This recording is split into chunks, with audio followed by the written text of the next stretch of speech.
Hello बच्चों, ये जो आप लोगों को बोर्ड पे क्वेश्चन दिखाई दे रहा है, ये क्लास 10वीं में बहुत बार पूछा जा चुका है। तो इसको हम लोग आज हल करेंगे और आप लोग इसको ध्यान से देखने का प्रयास करें। कह रहा है एक भिन्न 1/3 हो जाती है जब उसके अंश में 1 घटा दिया जाता है। तो क्वेश्चन पढ़ के हमको क्या समझ आया, इसका हल लिखते हैं। हमको ये समझ आया कि पहले हमको मानना पड़ेगा कि भिन्न क्या है। हमको भिन्न ज्ञात नहीं है तो हम भिन्न मानेंगे। तो लिखेंगे माना कि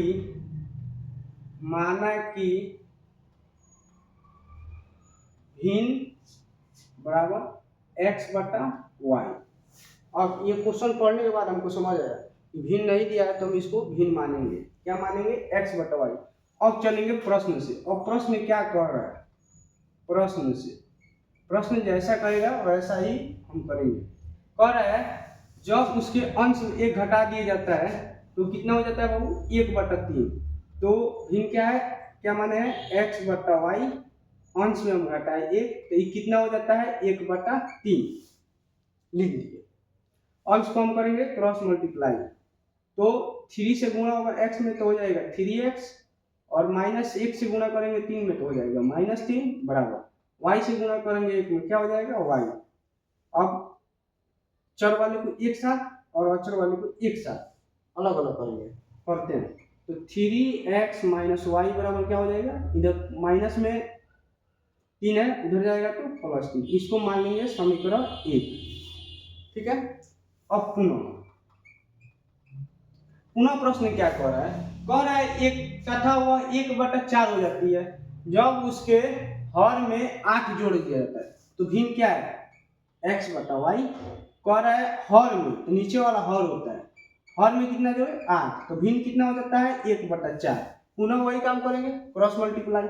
इससे इसमें गुणा तो कितना हो जाएगा? 4x अब माइनस 4x माइनस, अब 4x ठीक है बराबर। अब इसको इसके साथ गुणा करेंगे तो क्या होगा? y + 8, y + 8।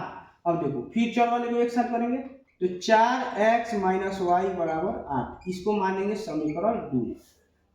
अब समीकरण 1 और 2 को हल करेंगे, हमारा x और y का मान प्राप्त हो जाएगा। चलिए करते हैं। अब चलिए समीकरण अब काम ऐसा करेंगे कि 2 में से समीकरण 1 को घटाएंगे या 1 में से समीकरण 2 को घटाएंगे। आपको जैसे मर्जी घटाइए, हम तो घटाने जा रहे हैं समीकरण 2 - 1। समीकरण 2 - 1 करने पर क्या करेंगे बाबू? समीकरण 2 क्या है? 4x - y बराबर 8। समीकरण 1 क्या है?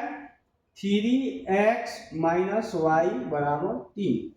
अब चलिए घटाएंगे तो चिन्ह चेंज होगा, प्लस है तो माइनस, माइनस है तो प्लस, प्लस है तो माइनस।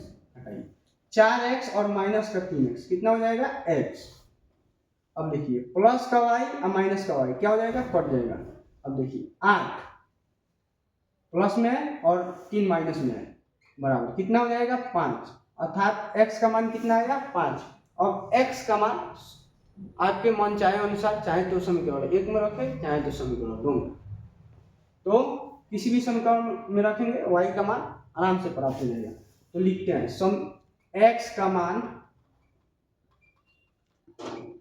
समीकरण 1 में रखने